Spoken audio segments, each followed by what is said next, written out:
Warning, due to some language and subject matter, listener discretion is advised.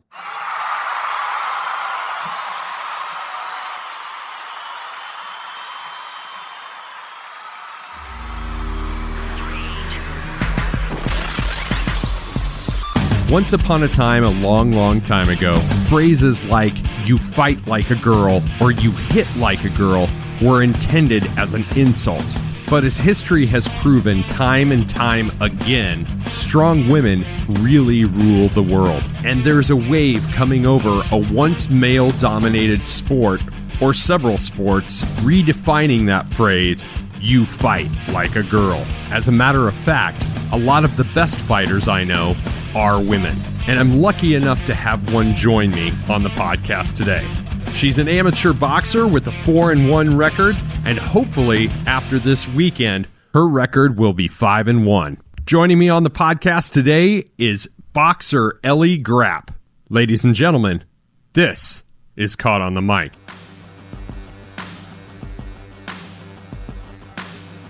That's so weird that the Zoom thing says recording in progress now. That's a new feature. It warns you. Well, I'm sure there's a lot of people that have been caught on video saying things that are probably a little bit more unsavory. Elli Grapp, how the hell are you? I'm pretty effing good. Thanks for asking. Pretty effing good. That's G-rated. On your podcast, are we allowed to swear? Oh, absolutely. Oh, absolutely. Yes. Okay, great. I almost said pretty fucking good, but then I reined it back and I gave you the effing. So I'm good. I'm pretty fucking good. Fucks and shits are my punctuation marks. So just a little spice through the language, you know? So it's fight week. How the hell are you holding up right now? I'm doing great. Yeah, no, like I told you before, I mean, I'm kind of getting in a rhythm right now. We've been fighting a good amount the past couple of months. So I'm ready. I'm staying ready and, you know, got a few days left. So it just means train another couple days pretty hard and then taper off a little bit. And then we just do our thing. So I'm excited. It's been a year for you because I think whenever I first started talking to you, it was back in February and you only had 2 fights under your belt. And now you've got 5 fights under your belt. Yeah. So it just kind of popped off this summer. Yeah. Which, I mean, it's pretty abnormal, especially for women. It's hard to, you know, get fights back to back like that. So right. Totally, you know, shout out to my coach, Jose Campos, because he takes care of us women fighters for sure. So yeah, we've traveled a little bit and I got a few more fights under my belt. And yeah, so by this weekend, I'll have six fights total. Nice. So how is your mindset different now, 6 fights in or about to be 6 fights in versus like back in February where you were only 2 fights in? I think back in February, you know, you kind of are in this mindset of like, okay, like the more you fight, like the more you get used to it. And so it's just trying to get more experience and all of that. And now you're kind of like, no, I think you're just always going to feel like this before fights. And like, you know, every fight kind of feels different. So, you know, experience definitely helps, but I don't think it does a ton to your nerves before fights or anything. Like you're still just going to feel like the weight of it during fight week. And it just is always going to be kind of that adrenaline rush, I think. So for the uninitiated, tell everybody a little bit about who you are, where you're from, and how you landed in this mess. I just call it a mess for fun. Yeah, no, it feels like a mess. By the way, if you hear things crash, my cat is busy over here. So that's what's happening. And so, yeah, my name's Elli. Obviously, I'm an amateur boxer here out of Omaha, Nebraska. I've been kind of around boxing for about 4 years now. During that 4 years, though, I had a kid, so I was out of the game for about 1.5 years. And before that, like I, you know, had like a fight lined up and it fell through, a fight lined up and it fell through. So I had a lot of experience training and sparring, and it just never really happened for me. So by the time I had a kid, I was just kind of like, you know, maybe I just kind of let this thing go. Like I've kind of had my run at it and I'll just kind of let it slide. But moved up to Omaha, had my kid. He's almost 2 now. And probably about 6 months after I had him, though, I was just kind of like, man, I miss it. I was like, maybe I can just get back into it for fitness or just kind of get back in shape and see how I feel about it again. And so that's about the time I met Houston Alexander out of here in Omaha. he just kind of lit that fire under my butt again. Like, was that person that believed in me when I needed somebody to. And so I started training again and landed a couple of fights pretty quick. And then, it's just kind of been history since that. But originally I got into it just to try to get back in shape, like I had gained the college weight and I was like, okay, I need to do something about this. So this was out when I was living in Washington, DC, and trained out of a gym out there that they had a boxing coach. And I was just like, sounds fun. I'll try it. And for anybody that's in combat sports, I feel like you just get addicted to it. It just, something about it just keeps you coming back and wanting more. So yeah, I think that falls on both sides of the fence for both fans and fighters or people that are fitness enthusiasts in general. Right, definitely. It's a different endorphin rush to a certain degree. It really is. Yeah. It kind of like pushes you to your limits and then gives you a little shove past your limits. And once you're on the other side of that and you figured out you survived it, you want to figure out exactly how far you can go. And I think that's kind of the addicting thing for me. So where was your entry level into boxing and fighting in general? Fit 360 DC. Shout outs to Brian McKee out there, who's the owner of that gym in Washington, DC. But there's a guy out there that he was more in the Muay Thai side. And so I always actually had people kind of wanting me to get into more MMA side of things, but I had a knee injury at the time and I was just like, that sounds not fun. So I just started training and only really ever wanted to do the boxing side of it. And kind of found people just as I moved through this journey of like figuring out my boxing career, like have found people along the way that have just helped propel me forward into that. What do you do for a day job and how does that tie into the whole boxing career? Okay, so my job right now, I work for the YMCA of Greater Omaha. So no, I've always kind of been around nonprofit side of things. And I really love like working with the community and getting to be close to the people in my community. Right now, I do more HR stuff. So I kind of work with our staff with leadership development and training and onboarding and all that type of stuff. I really enjoy that. Like I get to be around an organization that prioritizes strengthening community because that's what I'm really passionate about. And that's why I think I also really love the fighting sport because you do have just such a tight knit community. But the Y has been awesome. Like my boss and our CEO have like come to my fights before and supported me that way. So they love, kind of getting to follow my fighting journey too. And I've really been grateful for that support. Yeah, that's exactly what I was going to ask you is, some employers might not be as cool or accommodating. Well, we'll see how they feel if I ever come back to work after like having a black eye or something. We'll see how that goes. But so far my face has been pretty much undamaged. What has been the biggest challenge as far as learning how to fight? Okay, so this is what I'll say.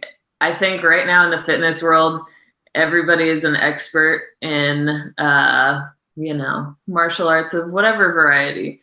Everybody supposedly knows how to hold pads and teach you how to box. So I think the biggest challenge getting to a solid foundation in fighting in general is where you started. And I mean, I've trained with a lot of people that were more in the fitness side of things and moving through then that meant that there's a lot of stuff that I needed to go back and fix. And kind of once you've developed any kind of bad habits, it's like 10 times harder to remove those and then replace them with how you're actually supposed to be doing those techniques. So I would say that's probably been the hardest part is unlearning some bad habits that I had and replacing it with some strong foundational techniques. So is that something you're kind of learning in real time through each fight? Is there something new that you're adding to the toolbox after each match you have? Definitely. I mean, fighting. So, obviously you get to spar like twice a week and that reveals a lot about your game, but there's something about fighting that you can't learn about your game until you're in a fight and somebody's really trying to take your head off. And that reveals a lot about, where you're at as a fighter. So getting to go back after fights and watch your tape and see, okay, wow, like that actually is coming through, or, oh God, like I need to go back to the drawing board on this because that looks horrible. I always hate watching my tape after a fight because you see all the stuff that you wanted to do better and all of that, but it's starting to get fun where now I go back and watch my more recent fights and I'm like, wow, like I've come a really long way since my first fight. Like looking back at that first fight, like, ooh, it's not pretty. I mean, I've pulled off what I needed to pull off, but yeah, let's talk about what you pulled off on your first fight, because I think you're underselling it a little bit, just a smidge. So tell our listeners a little bit about how your first fight went down. Okay, my first fight was here in Omaha, and I fought another girl who also had 0 fights under her belt. And you just really have no idea what you're going up against. Some people go to their first fight having a couple months of training under their belts, and some people have been like me, like waiting for a long time for their first fight. So went in there not really knowing what to expect, but I had been waiting a really long time and was just absolutely like pumped. Like I felt good. Like I felt ready to do my thing. And so first fight, I didn't get through the first round. It ended at about 30 some seconds. 32. That sound about right? Yeah, that's about right. Mm-hmm. Knocked the girl out. And I think she had some other stuff going on and stuff. I don't know, but it was a quick fight. So it was over before I knew it. Your record isn't terribly deep yet, but it's getting there, and it's getting there fast. But 4-1 is nothing to shake a stick at in a 6-month period of time. Do you attribute that to you being really well prepared, or a lot of your opponents being underprepared? I don't know how my opponents have trained, so I can't really speak to, like their, whether they were over or under preparing or what. I know what I do, and I know into certain fights I felt like dread because I was like, I feel like maybe I could have done a little bit more to get ready for this. But my last 3 fights, I felt like I went into those having done absolutely everything I possibly could to get ready for it. I felt like I have very solid coaching right now, and I trust in that a lot. So that makes really all the difference for how you feel going into it. You're never going to get rid of the nerves and stuff, but being able to get in the ring feeling like there's nothing else that you could have done to get ready for this, it's a good feeling, and it makes you proud, even no matter what the results of the fight are, that this is a learning experience, and I could not have come to this having learned any more at this particular point, right? So yeah, it's been good. That's really encouraging to hear you say that, because that's a certain level of humility that I don't think enough people have built into them, because you have to be coexisting with 2 different mindsets, almost like a split personality disorder, because you have to be like super uber confident. I know I'm going to kick somebody's fucking ass. And then there's the other side of it where it's like, I have to be a constant student of the art. Yeah, I think there are, at least at this point, I feel like there are 2 different types in general of fighters. Like there's that killer type that's like, feel like they're going to go in there and fuck anybody and anything up that comes across them. And then there's, I think, the artist type that's more like they want to learn technique. They want to, I think there's a little bit more respect for what they don't know on that side, but you really do have to have both of those sides in you to some degree. Like you have to be able to tap into that like absurd kind of confidence. Like I'm going to go in here and mess this girl up. Even if that's not like really like at your heart of heart, what you believe, like you have to be able to kind of tap into that, I think, into that confidence and just fake it till you make it. What are your feelings about the state of combat sports right now? I think everybody's got their opinions, right? And I'll share mine. But at the end of the day, I will say I don't think it matters. Like combat sports have always been, at least the ones that people attend and watch, it's all about entertainment. They're going to pick the fights and make the matches and do whatever that people are going to pay for. And so at the end of the day, it's for the fans, and you have to be an entertaining fighter. You have to be a performer. And that's what people want to see. So like bare knuckle fighting, I hate to see it. I don't like it. it is what it is though. Like, and if people are going to pay to watch it, it's going to happen. So, and then the exhibition matches that are going on where they've got the YouTubers fighting and doing all this stuff. Again, that's what people want to see, I guess. And that I think is up to people that are really passionate about like boxing or the, kind of respect for the different martial arts. The people on the promotion side of that, that's their responsibility to fix that. Because I think there are like amazingly talented fighters that don't get half the attention that they deserve because they're not being promoted and they're not maybe necessarily even like promoting themselves in the way that needs to happen for them to get the respect that they deserve. Right. Yeah, you can put in all the training that you possibly can, but if nobody knows about you, nobody's going to pay to see you. I'm constantly talking with friends that kind of view it as fringe sports. Like, to me, combat sports are the NBA, the MLB, the NFL to me. I've never been a football, basketball, baseball guy, maybe a little bit with basketball, but I've always loved combat sports. Uh-huh. And they had a stigma, especially when MMA was coming into prominence. It had a stigma to it for a long time. And it seems like all combat sports are starting to break through those stigmas to a certain extent.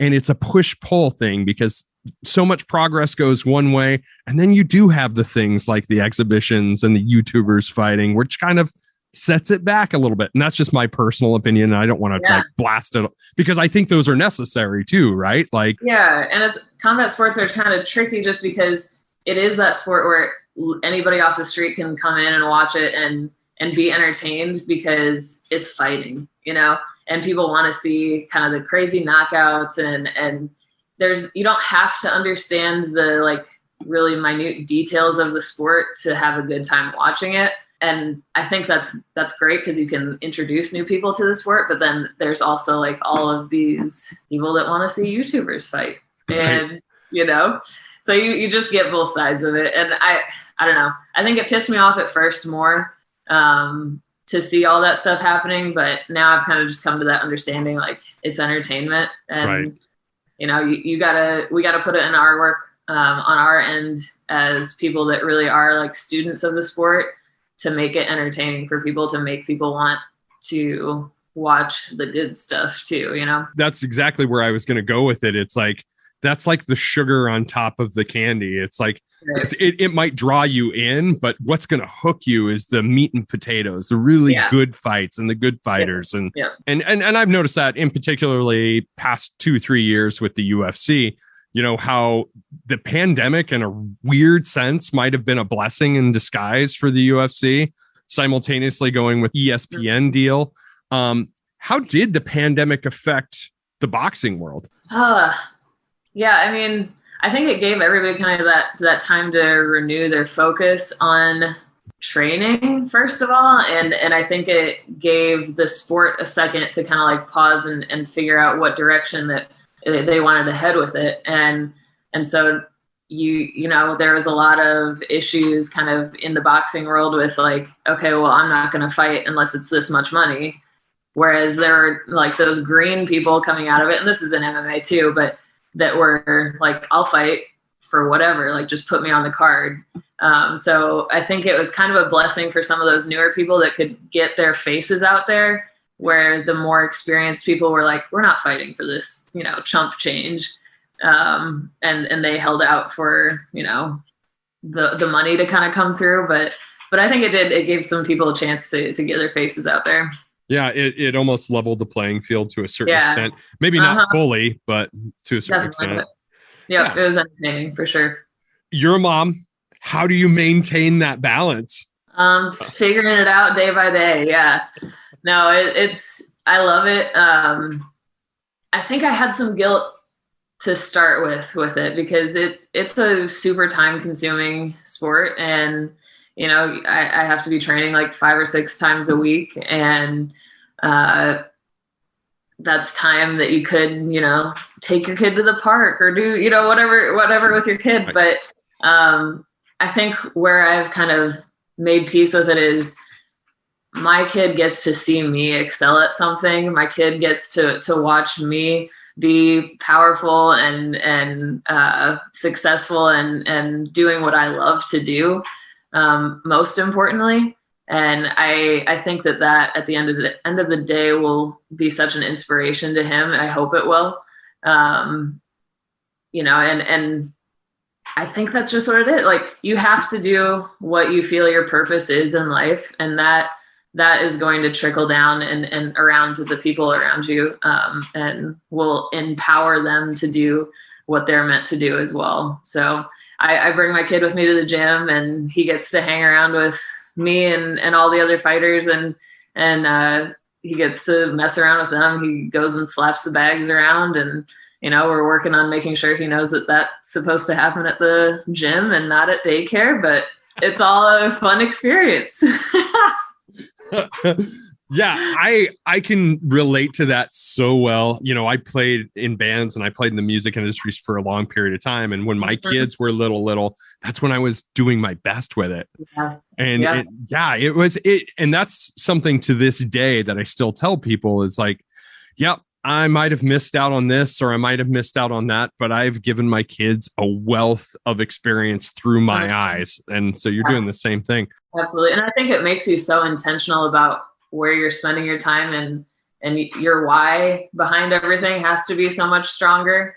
So I think it's, like you said, it's made me better at what I'm doing. And I think it'll only make him more successful in the future with whatever he decides to do as well. And I'm sure it's trickled your focus in other areas of your life. It's like, if I'm going to dedicate time to this, I have to dedicate double the amount of time to this. Yeah.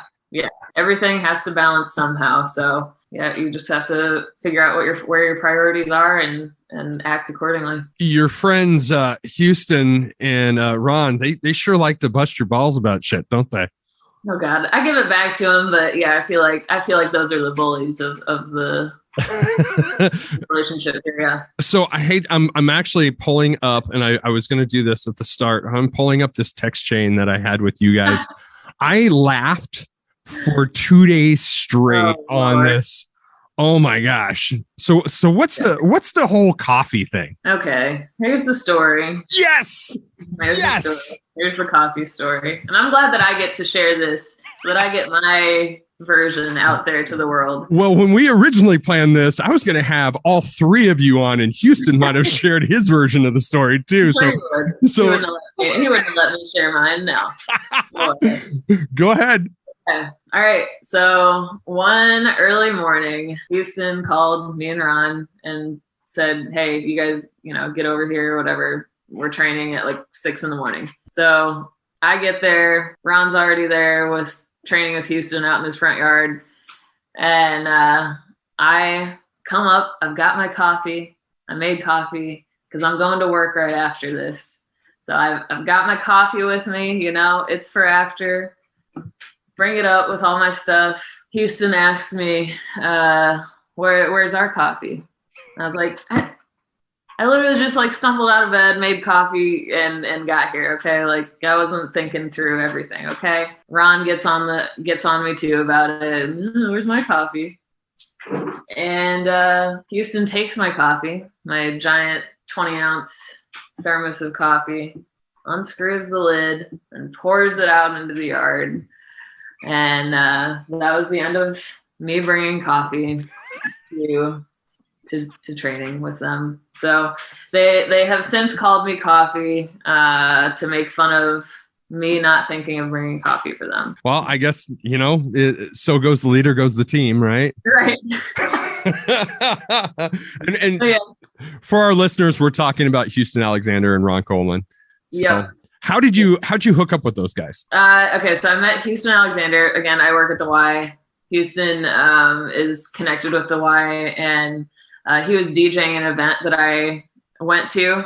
And that was right around that time where I was starting to be like, maybe I should start thinking about getting back into boxing. I don't know, just kind of leaving it alone. And so some of my coworkers knew that I was thinking about it and were like, "Hey, you should talk to Houston Alexander. He's a fighter." And so I go up to him and "Hey, I heard you're a fighter. Do you know of any good gyms around here I should check out, whatever?" And that's when he gave me the "I'm not a fighter, I'm an ice skater" joke. And I didn't follow MMA to any degree at the time. So I was like, I don't know. Somebody literally just pointed at you and told me you're a fighter. So here I am. So that's how I met Houston. And Houston and Ron go way back.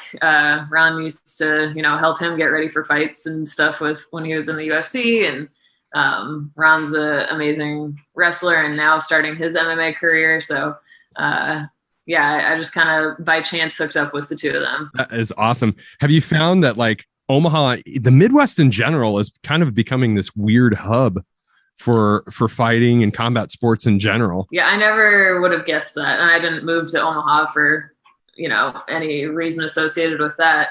But I knew that Terrence Crawford's gym was here and that's about all that I knew about it. But then Houston and there's a really strong MMA community here and the boxing scene is pretty deep too. So I know Crawford's gym has brought in a lot of pros, but there's a ton of amateur talent all over the city. So it's been fun. Tons of good sparring to be had in Omaha. Yeah. Sure. So who's the most dynamic character that you've met in your journey so far? Oh, that's a hard one. I mean, it probably has to be Houston Alexander. He's a hard one to avoid. That's a big personality to encounter. But honestly, like the gyms that I'm at now, like it's just everybody's a big family and you really get to like that mix of personalities and everything and everybody kind of going through a ton of stuff together. It's an amazing family to have in Omaha. And I can't say enough about the people that I trained with. Yeah. Yeah. I was cruising your Instagram and I saw pictures with you and Dober and like a few other people. I'm like, dude, like it's crazy. Yep. It's deep here. Yeah. Really deep. How do you feel about the phrase, you fight like a girl? I feel good about it. Fight me then. Yes! Let's go. Yes. May have heard through the grapevine that you got a pretty mean punch. Like you've been told that you punch like a dude. That was actually after one of my fights. So the ref, I think it was after my first fight, the ref was literally in there and he's like, she hits like a dude. And I was like, whatever that means. I mean, I just hit as hard as I can hit. And I guess you know what you should have done? You should have punched the ref and said, no, I'm redefining how women hit. I don't think that would have gone over very well. Probably not. Probably not. I don't think they would favor me in the future fights. So I got to be nice to the refs. So who are you fighting this weekend? Fighting some chick out of Hastings, Nebraska. I think it's a hometown girl there, and we're gonna go fight her in her hometown, and I'm gonna do as much damage as I can do. Good. That's what you got to do when you're going to somebody else's hometown. You got to show out. So absolutely, I'm ready to go. You got to embarrass them in their home city. Yeah, I mean, you really have to do much more than you can't do 51%. It's got to be like 70 at least. Woo! Yeah. Do you listen? Have you listened to David Goggins' book at all? Nope. Okay. So, and I'll text you this after we're done with the podcast, but he has what's called the 40% rule.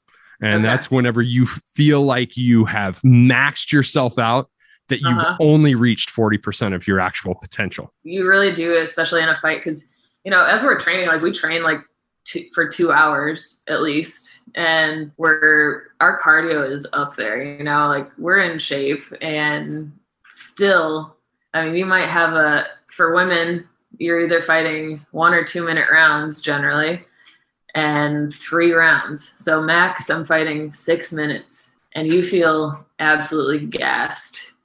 By the time you're getting to the 3rd round, you're like, I am so tired.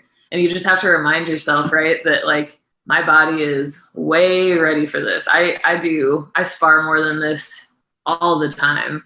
And you just have to kind of like know that all the tired is just in your head and somehow push through the mental tired because your body is fine. You can handle it, so that I totally agree with that. Like when you think you're at your limit, you've got a lot of gas left in the tank. Absolutely. I hate to ask in the terms of advice you would give other female fighters. I would say, what type of advice do you have for other fighters in general? somebody that wants to get into the sport? Yeah. I think something that I had to learn that I would share with any fighter is that a lot of people in this sport, I think, talk like they're not scared, talk like they were built for this, like they came out of the womb ready to fight or something. And I think that's just not real. Like, everybody works through their own version of nerves or fear or whatever it is. And that's part of what makes you a really strong person is when you get to that point of feeling fear or feeling nerves, being able to push past that. But I think a lot of people are steered away because they think that people that fight are somehow born without that. And it's just not true. You know, like you train and you do stuff while you're scared. Who said, there's a quote out there somewhere that's like, do it afraid or something like that. And I think that's what you just have to do until that's a muscle that you're used to exercising, is pushing through your own self-doubt, your own fear, your own nerves, whatever it is. The reason I phrased the question like that is, as I said a little bit ago, you know, combat sports are my thing. A regular Saturday night for me is like, I'll smoke some ribs and my son and I will sit down and we'll watch fights no matter what it is. If it's boxing, if it's MMA, whatever. And women are starting to really show up. Yeah. I really think that we're getting to a point, a really exciting point, where we just kind of need to shed this whole girl boxer, women boxer type thing and just say, you're a boxer. Yeah. You're fighters. Yeah. You're showing out just as much as some of these, if not more than some of these dudes. Like, some of the best fights I've seen in the past year have been women just owning it. So I think as women in this sport, I think we feel like we have a lot to prove because of all of the stereotypes and fight like a girl and all of that stuff, that we feel like we have to prove the world wrong about how tough we are, how skilled we are, how, you know, how willing we are to show up in this sport. So I think that's why you see a lot of women fights that are just absolutely intense. Like, I mean, excuse the, obviously not balls to the wall, but balls right. to the wall, right? You know, like, right. I mean, we go out there and we throw just as hard as the dudes. So I love that. I love that. One song on your workout playlist that people would be surprised is on it. I listen to a lot of soul while I work out, honestly. So a lot, like Stevie Wonder is probably my most played artist. I could not tell you what song, because it's really all of them, but maybe like As, I really like that one. So I listen to a lot of soul, a lot of old stuff. Would be the stuff that maybe would surprise people, I guess. Yeah, it would me too, because that shit makes me smile. Yeah. It doesn't want to make me like make people bleed or anything. Yeah, no, I mean, like, I love DMX and stuff just as much as the next people, but like, that's a lot to be listened to all the time. You can't just be angry all the time while you're training. So yeah, you got to kind of like feel good and feel loose, and yeah, soul and that kind of stuff does it for me. I'm literally envisioning in my head you shadow boxing to Sir Duke, and it almost Totally. dun, dun, dun, dun. It's, oh shit, that's awesome. That is fantastic. Well, Elli, I'm not going to hold you up anymore because I know you got to go train tonight, right? I do. Yep. In an hour. That's fantastic. But I did want to say on a final note, you don't need to prove anything to anybody because you're already doing it. You're just doing the damn thing. And I appreciate you doing the podcast, and I appreciate you being you. I love getting to talk about this thing that I love. And, you know, shouts out to you, to everybody I train with, to everybody that makes what I do possible. I'm so grateful for everybody. So there's a certain level of grace and humility that not everybody has, and Elli seems to have it in spades. I am looking forward to what her future is going to bring, and I have a feeling it's going to be big, big, big things for the fight world. So if you're not following her already, follow Elli Grapp on all social media platforms that you can find her on. But most importantly, look for when she's fighting next and show up to support her. And since we're talking about social media, make sure you give a like and follow on all social media platforms to the Caught on the Mic podcast pages. I would really appreciate it. You can also visit me at www.caughtonthemic.com and you can hear all recent episodes from that website, and you can submit your contact info in case you want to be a guest on the show. I would be remiss not to mention the elusive 5-star rating that I'm looking for on the Apple podcasting platform. This has been Caught on the Mic with Michael Clark. I'm Michael Clark. Until next time, thank you.